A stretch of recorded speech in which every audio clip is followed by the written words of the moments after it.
Je considère l'apprentissage de la self-défense comme une activité très saine, tant d'un point de vue personnel que d'un point de vue civique.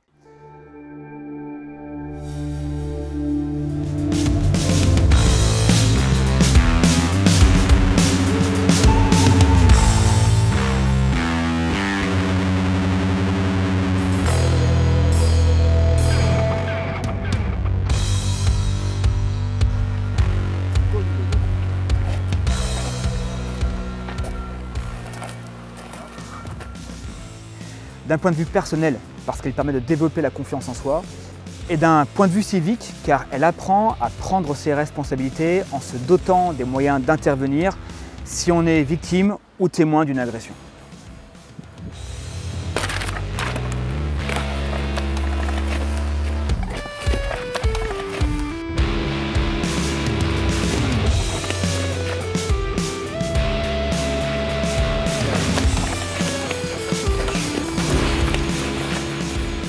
Ne pas réagir face à l'agression peut être un acte de sagesse, mais ça peut être également un acte de lâcheté. Il faut savoir bien distinguer l'un de l'autre et se doter des moyens d'intervenir si cela s'avère nécessaire. Et je considère cela comme un acte civique absolument élémentaire, au même titre que celui de se former au premier secours, par exemple.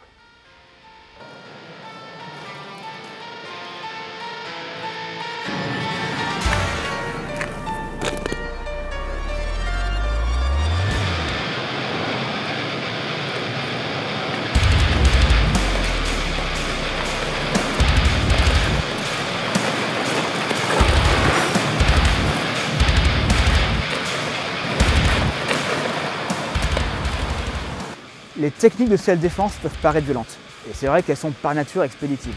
Mais attention à ce qu'il n'y ait pas d'amalgame. La violence, c'est de se faire agresser, non pas de se défendre. Dès lors qu'on prend la décision de se défendre, il s'agit de le faire sans hésitation, de la façon la plus rapide et la plus efficace possible. Il n'y a pas d'autre option possible pour la simple raison que l'agresseur a forcément un ascendant sur vous. Ascendant psychologique, c'est lui qui est à l'initiative, il est en confiance, et ascendant physique, s'il vous agresse, c'est qu'il est plus costaud, qu'il est armé ou qu'il n'est pas seul.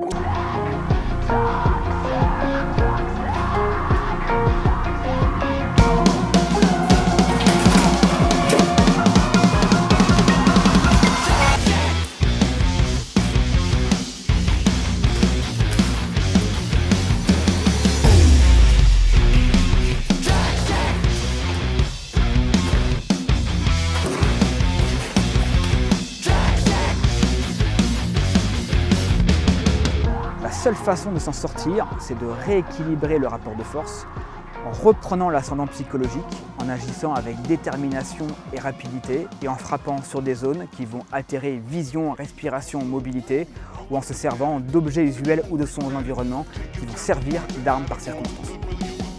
You know it's all been lost on me, and you know that I will never ever